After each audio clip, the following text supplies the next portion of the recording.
نبي بعده محمد صلى الله عليه وسلم. السلام عليكم ورحمة الله وبركاته.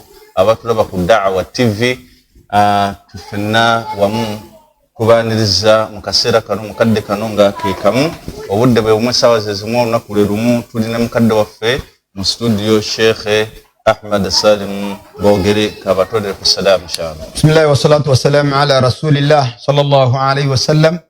Ikhwani wal akhwat fil aqida, assalamu alaykum wa rahmatullahi wa barakatuh. Wa alaykum assalam wa rahmatullahi wa barakatuh. Owange gwatwa ku Dawa TV akasera kano tugenda mu nsonga ekitibwa, ensonga ennungi, ensonga enkulu ennyo, wahiya as-salatu al-layl, nga yekitibwa essala eyokusukako obudde bw'ekiro.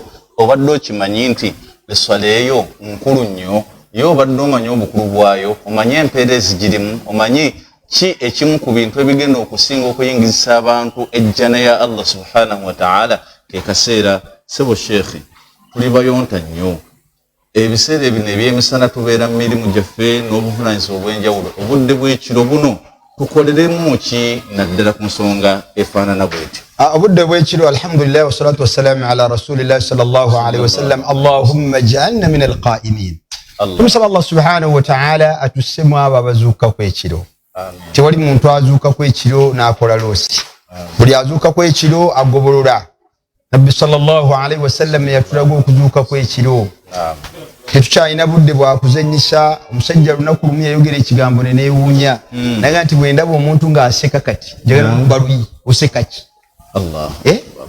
Naye nga tetukyalina na budde buseka. Ekitegeeza kati akaseera kakudde eri Allah subhanahu wa ta'ala. Allah subhanahu wa ta'ala yagala nnyo abantu abazuuka kw'ekiro ne basaala kw'ekiro. Allah jalla wa ala asembera ku ggulu lye mulabako.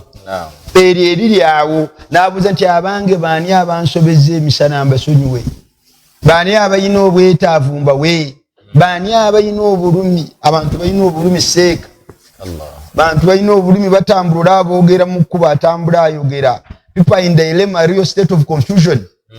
Kati okubanga Allah akutikkula ebyo byonna kuzuuka kw'ekiro n'osaala. Bantu kusaala kw'ekiro. Nabbi sallallahu alayhi wa sallam yatulaga bye tulina okukola. Allah n'atuwejjana nga nti wasallu billayli wannaasi niyam. Saala kw'ekiro ng'abantu beebase. Tadkhulu jannata rabbaka bisalaam. Genda kuyingira ejjana ya Allah oyo omulezi wo mirembe. Kati lwekyo omuntu okusaala kw'ekiro kimu ku bisobola okutuyingisa ejjana n'owona emitawaana. Omuntu yenna buli lwasembera okwebaka sheitaani yina ettima. Sheitaani yina ettima esembera wooli neekola eddogo neesiba ebifundikwa the not KNOT, ebifundikwa biba bisatu. Ate nga bwebiraamirizaako ninga nti alayka nawmun tawil, alayka nawmun tawil, alayka nawmun tawil. Weebake ssebu, weebake n'ebyokukola biveeko. Allahu akbar. Essaawa eddogo. Naye kati omuntu yenna singa ozuuka ekiro n'otendereza Allah, just any supplication, ekifunduko ekisooka nga kiyiika. Nzuukuseemu wakati tonnasaala. naye nzuukuse buzuukusi n'otuula ku buliri nonga nti Katonda wange omulungi, saba Allah omalire byonna. Saba Allah wasukkuluma, Allah wayawukana n'amatendo g'agettendo n'omutendereza. Ekifunduko ekisooka nooti esooka ng'ekola ki? Ng'ekutukawo. If you go extra mile n'ogenda n'ofuna bufunyi wuzu tonnasaala. Nga Allah subhanahu wa ta'ala ng'alagira ng'ekyokubiri kikola ki? Nga kyekutuka. Bw'osaala yeraka ne bwebeereemu nga Allah subhanahu wa ta'ala asumulwa alagira ekyokusatu nga kikola ki? Nga kyekutuka. Kati eddogo lya shaitaani nga ligwa obutaka. Wa imma tasbaha kasalaanun, bw'oba tobikoze ogenda bukeesa ng'oli munafu, ng'oweddeyo onafuye. Nabbi sallallahu alayhi wa sallam era lunaku lumu baamubuuza naye nti waliwo munnaffe yeebaka ekiro kyonna tazuukuka. N'amugamba nti dhaaka baala shaitaani fi udhunayhi. Allahu akbar. Oyo omusajja shaitaani mufuuyisa mu matu ge, ate musulo gwennyini ogwa shaitaani. Kati gotodda mu kwewaana tunotulona tufunanga kirabo tunotulona tufunanga kirabo olugwako bwenti abantu they don't want to tebagala kuona tutwabo azibiriza bwati nagenda mpola mu nzikiza n'asamba ku bucket ye jafuyisaako nadda reverse nadda mu buliri tayagala kuona natulo oluzostwa mirembe abasiramu muzuke ku ekiro mutegeeze Allah ensonga zammwe hatta olaba nabbi sallallahu alaihi wasallam ma hadithi imu hadithi abi darda radiyallahu anhu nabbi sallallahu alaihi wasallam yali alaga abaine niye nunje zuka ku ekiro nanga nti man ata firashihi uyanajja ku buliri bwe wo huwa yanwi an yakum ngoine niye sare ekiro fayusalli min al-layli ayinin niya ay yakum fayusalli min al-layli ngaya kusali ekiro fagalabahu an-nawm aynahu otulotuno netumubba nalimira ddala okuzuukuka hatta yasbah mpaka kumachenga tanaba kusala kataballahu lahu ma nawa Allah muandika ko kubanti yazukuse ekiro nasala wa kana nawmuhu sadaqa alayhi Allah akbar notulotu ebera sadaka ebasadaki we mu rabbi azza wa jalla masha Allah ki umuntu okuzuukuka ekiro no salako nibuba ngolese ni ezuka ku ekiro notasobola Allah kuwe empeera katusoko setting ni esala ku ekiro soko ofune nniya obato obulire bino bibaina okukola bana asala ku ekiro atenga ne Allah subhanahu wa ta'ala jalla jalaluhu yaqulu Allah tabaraka wa ta'ala a'udhu billahi minash shaitanir rajim إن المتقين في جنات وعيون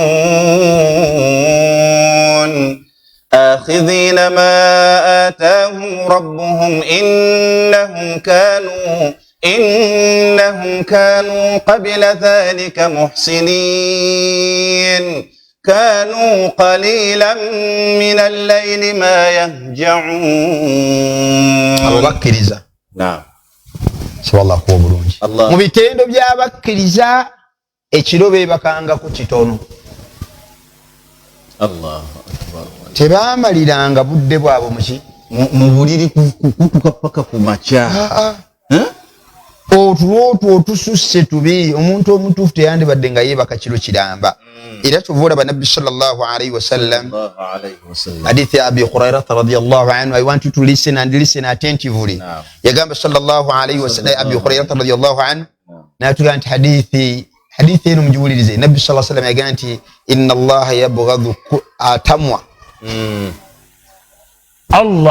Allah okutamwa areebwa akukyawa ategeeza Jibril alayhi salam naga nti gunda antamye tegeeza bamalayika bamukyawe Allah namara nasubu kyayi ku nsi n'abensi bonna ne bakukyawa nobera ngo oli mukyawe okuveri Allah subhanahu ne mu bantu bano be yakyawa Allah subhanahu wa ta'ala kul jazar jawadin Allah subhanahu wa ta'ala atamwa omuntu yennanga mugagga mukambwe mukoddo weboggo aboggora mukambwe kati ya mukyawa naga nti owokubiri yenna ayumba fil aswaq bil aswaq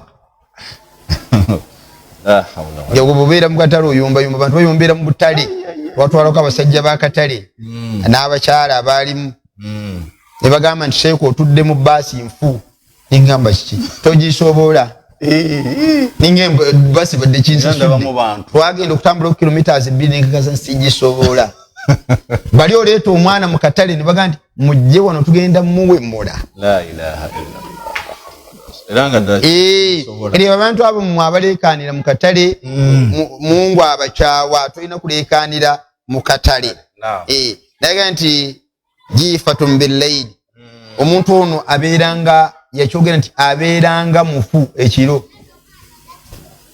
bwagwawo bwatagamba otulona tufunanga kirabo ewa mungu tuno paka kumakya takyuka Allah tasobola naga nti himar bin nahar emisana abeeranga kalogoyi akola bone basiramu abatulaba ku Dawa TV mumuleko funakwa akaseera kuwumulako emisana abakusooka bakola naye bangi bavudde mu nsi nga tebannatuuka webaagala omubiri guno gwetaaga kuwumulamu twali kwekawo empawo omusajja yakola kiro na misana ng'avuga boda kati obayita rubies yali kobil by then the following day was Christmas naga nti ngenda kukola n'ekiro nfune ssente olwaleero n'asimba piki ye ku double stand ne yeebakawo amagulu n'agateeka eri mu mayembe aba piki mulabawo omutwe ne gudde eno ku mutto yagenda okulaba ssaawa 2 nga yeebase banene bakati tozuukusa yasula ku piki bwe bayaziina ku muzikiti n'awawamuka yakyawa abantu bawo bonna kati akolera wadde ewafu yasula tudoda owummulako yava mu nnyumba ye n'asula bwe n'atakola n'ekikumi ne bw'onaakola ezo ze yakuteekateekera z'ogenda okufuna sikuba nafuya omubiri guno gwetaaga kuwummulako atarawe fil islam omuntu okuwummulako mu busiraamu kyekyo mugendeko ne out ne bw'oba tulina ssente genda out kwata mukyala omukwate ku mukono awo wooli mwambuke mpolampola mwambuke kasozi omulage babakoona amayinja ono hardcore ono nkokoto bwe ovaayo mugulire emberenge ekiveera kya 10 kya 15 cheke eyo naye outing mbadde ngamba basiraamu ewanga awo Gayaza road ninga nti n'obeera kumpi akamwesi tutambula nko n'ogenda mu akamwesi ng'olowooza obulamu n'ogenda ku window shopping ate sinofunako butunuzi ne bw'otagula abantu onagala amaaso gafulumeko naye okeera kumakya ku mulimu n'okomawo no so yatugana Nabi sallallahu alayhi nti abo abantu aba Allah abakyawa nanga nti alimu bil umuri dunya bamanyi ebintu obulamu bwensi bo babutegeera oyogera ku mupiira agutegeera oyogera ku naamu egendo etandise olwaleero agitegeera ku Formula 1 obumotoka obwo abutegeera buli kyoyogera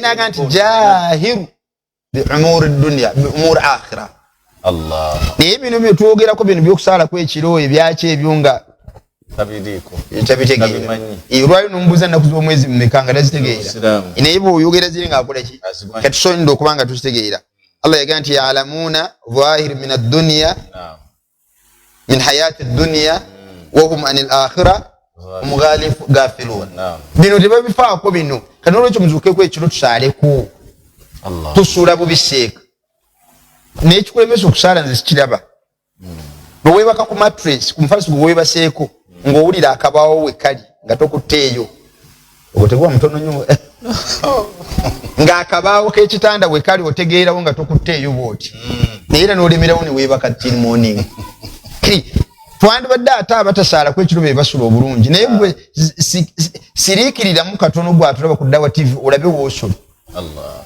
ng'oza atuuse si bwe gwe sooka olabaawo woosula teri nsonga lwaki tozuukako kiro yesu tusaaleko ekiro ate era n'omubaka Muhammad sallallahu alayhi wasallam yagamba mu hadith nti ayuha nnaasu abange mmwe abaki abantu afshu salaama bainakum mweneze salaamu wakati yenu mutolegane salaamu wa ati'imu at-ta'ama muliiseeko ne ku mmere wasallu wannaasi niyam wasallu billayli wannaasu niyam musaaleko n'ekiro abantu bakoze eki nga beebase tadkhulu ljannata bisalaam Allah mugenda kuyingira ejjana mirembe ate wekitiibwa Allah subhanahu wa ta'ala obufunda bw'obudde batukubyeko wali naye atugamba Allah subhanahu wa ta'ala mu nsonga y'okusituka ekiro tolowooza nti ogenda situka busituka leero ngenda tandika kusituka si byangu teekayo enniya nga sheekhe gy'atugamba si byangu oteekako n'essimu neevuga n'ogyetuga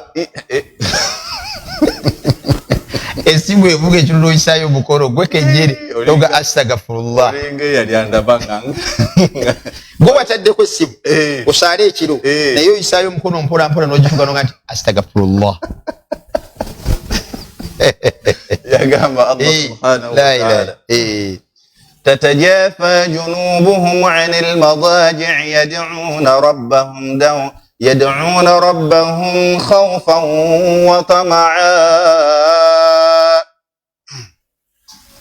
تتجافى جنوبهم عن المضاجع bagogombola emibiri gyabwe ku bifaliso ku bimukaaga ku mazongote oyo kugogongolayo ekigambo kugogombola nga kati mwabadde wa TV mumanyi bulungi omugogo okujjako olugogo olwo okulujjako yetagamu amaanyi n'obugongolo sigwayagala si yangu shaitani bwekuba kulega neddo oli bulungi gongola webake n'ennyumba gy'osulamu ojja gisasula. Allahu akbar. Naye eyo si nkola y'abakkiriza. Abakkiriza basitukako ekiro ne bagogombola emibiri gyabwe ku bifaliso nga bakoowoola ne batendereza Allah subhanahu wa ta'ala nga bakakasa bulungi nti eri omulezi waabwe Allah tabaraka wa ta'ala gye bagenda okuddizibwa nga balina ensonga eyo tugambye ey'okutya Allah yad'una rabbahum khawfan wa tama'an nga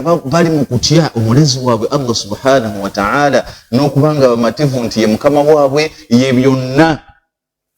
Era omubaka Muhammad sallallahu alaihi wasallam yagamba Ali akanyuzaga nti omubaka yankubiriza yannamira sallallahu alaihi wasallam awsani halili bithalathi webale yannamira bisatu. Allahu akbar. Ani alamira munne omubaka Muhammad sallallahu alaihi wasallam alamira Ali naye mu byamulamira yamugamba owebakangale n'obeerayo paka okujjako ng'osikuseeko ekiro nosalako newebeera era kemu bweti togyebakirako.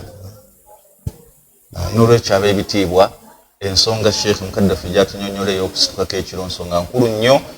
Tujja kujjanga insha Allahu tabaraka wa ta'ala tugigaziya erimu ebirungi ntoko.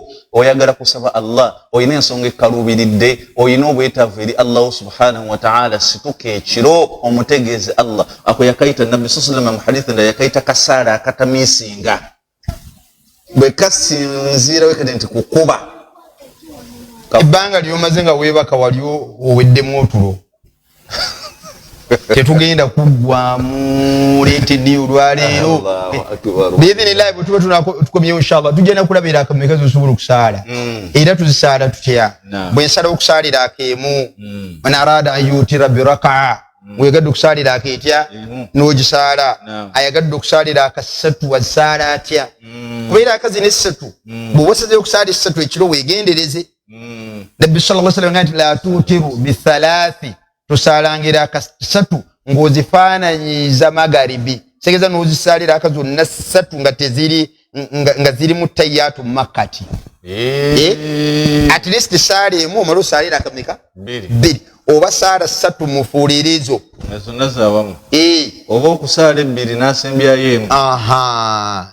Ali ashabu ekisingako obulungi saala bbiri then osaaleyo emu.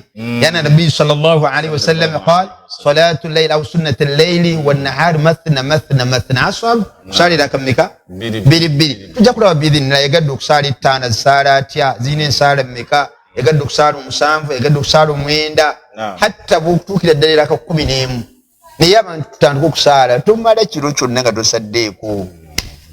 Tubeere mikwano gya Allah rahimallahu muri'i.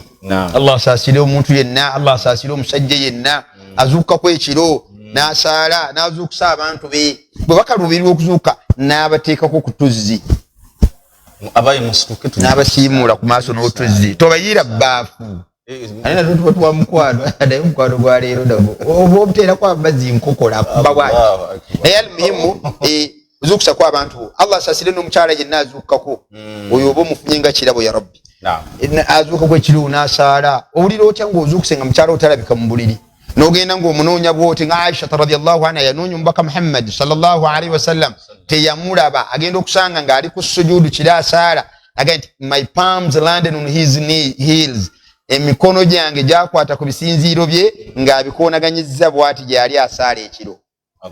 Naawe zuukkako ekiro onoonye mukyala we nga tomulaba oli yazuuka n'anoonya mukyala we yamusanga ali mu kiyigo akutte essimu yabba bw'awandiika jja wano be yakubidde abawandiika katabo jja wano be yakubidde abawandiika katabo bw'agendera we mbakubira balowooza kusaala oli ku simu y'omusajja oli eyo wasting time. Ate mu kaseera ako kennyini ketusitukiramu abantu bakola ensobi mwe bakolera shiriki mwe bagendera mu ssabo mwe basaamirira mwe balaamiririza ebifu naye ye Allah subhanahu wa ta'ala avuga nti abeerawo ku ggulu awo ng'alinze bulinzi ani ansaba mwe ani alina kyensonga ye yonna ngimumalire beera mu bantu abo abagenda okusitukangako ekiro.